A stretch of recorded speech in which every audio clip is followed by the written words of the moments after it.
নামাজ পড়া মানুষ কেন দুঃখ পায়? নামাজ পড়লেও কেন জীবনে কষ্ট আসে?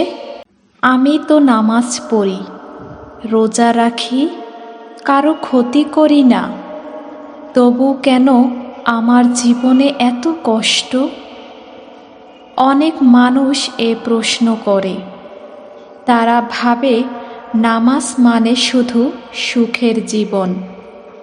কিন্তু না, নামাজ মানে আল্লাহর পথে চলা, আর আল্লাহর পথে চলা মানে পরীক্ষা, ধৈর্য, ত্যাগ আর ঈমানের শক্তি। যখন তুমি নামাজ পড়ো, তখন তুমি শুধু সেজদায় পড়ছো না, তুমি আসলে আল্লাহকে বলছো, ইয়া আল্লাহ, আমি তোমার পথে আছি। আর আল্লাহ যখন দেখে কেউ সত্যি তার পথে এসেছে, তখন তিনি তাকে তৈরি করেন পরীক্ষার মাধ্যমে। যেমন সোনা আগুনে পুড়িয়ে খাঁটি করা হয়, ঠিক তেমনি মুমিনকেও কষ্ট দিয়ে পরিশুদ্ধ করা হয়। রাসূল সাল্লাল্লাহু আলাইহি সাল্লাম বলেছেন, যে ব্যক্তি আল্লাহকে ভালোবাসে, আল্লাহ তাকে পরীক্ষা করেন। এটা শাস্তি নয়, এটা ভালোবাসার নিদর্শন। তুমি যখন কষ্ট পাও, হয়তো তোমার নামাজে মন বসে না, তোমার চোখে পানি চলে আসে, কিন্তু জানো, সেই কান্না আল্লাহর কাছে সবচেয়ে প্রিয় কান্না। কারণ তখন তুমি কারো কাছে না, শুধু তোমার রবের কাছে বলছো, ইয়া আল্লাহ, তুমি আছো তো? কষ্ট পাওয়া মানে আল্লাহ তোমাকে ভুলে গেছেন তা নয়, বরং আল্লাহ তোমাকে কাছে ডাকছেন। অনেক মানুষ ভাবে নামাজ পড়েও সুখ পাই না, কিন্তু সুখ বলতে আমরা কি বুঝি? একটা চাকরি পাওয়া, একটু ভালো জীবন, মানুষ প্রশংসা করা, এগুলোই কি সুখ? আল্লাহর কাছে সুখের মানে আলাদা।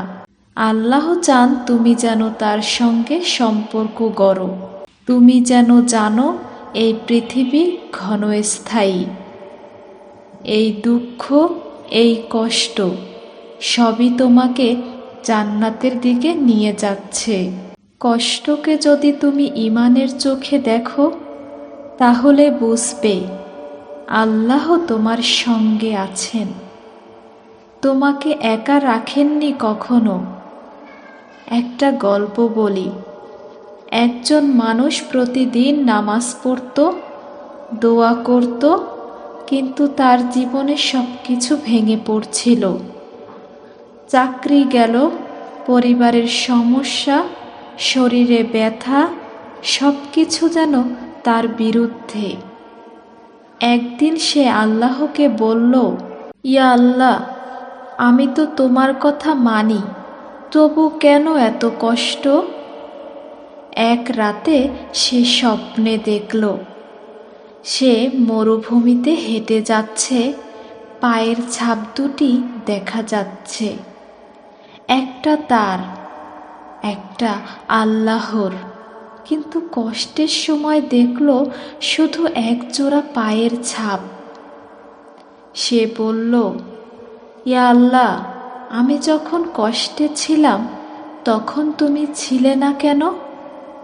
আল্লাহ বললেন, আমি তখন তোমাকে কোলে করে হাঁটছিলাম। বুঝে নাও ভাই ও বোন, কষ্টের সময় আল্লাহ দূরে থাকেন না, বরং আল্লাহ তখন সবচেয়ে কাছে থাকেন। নামাজ পড়া মানুষ কষ্ট পায় কারণ সে প্রিয়। প্রিয়জনকে আল্লাহ বেশি পরীক্ষা করেন। যেমন মা প্রিয় সন্তানকে বেশি আগলে রাখে, ঠিক তেমনি আল্লাহ প্রিয় বান্দাকে পরীক্ষায় রাখেন। তুমি নামাজ পড়ছো মানে তুমি আল্লাহর সঙ্গে কথা বলছো। তোমার কষ্টের গল্প তিনিই জানেন। তুমি হয়তো কারো কাছে কাঁদো না, কিন্তু তোমার প্রতিটা কান্নার ফোঁটা আল্লাহর কাছে মূল্যবান। কোনো দোয়া আল্লাহ ফেরান না, শুধু তিনি জানেন কোন সময়ে তা তোমার জন্য সেরা। তুমি নামাজ পড়ে কষ্ট পাও, এটা দুঃখের না, এটা সৌভাগ্যের।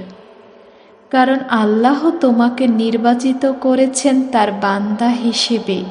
তুমি যদি এখন ধৈর্য ধরো, তাহলে আল্লাহ এমন সুখ দেবেন যেখানে চোখে পানি আসবে কৃতজ্ঞতায় না, কষ্টে।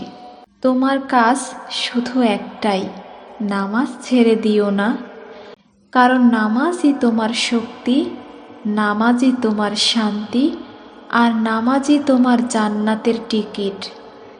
শেষে বলি, দুনিয়ার কষ্টে ভেঙে পড়ো না, কারণ এই কষ্টই তোমাকে জান্নাতে পৌঁছে দেবে।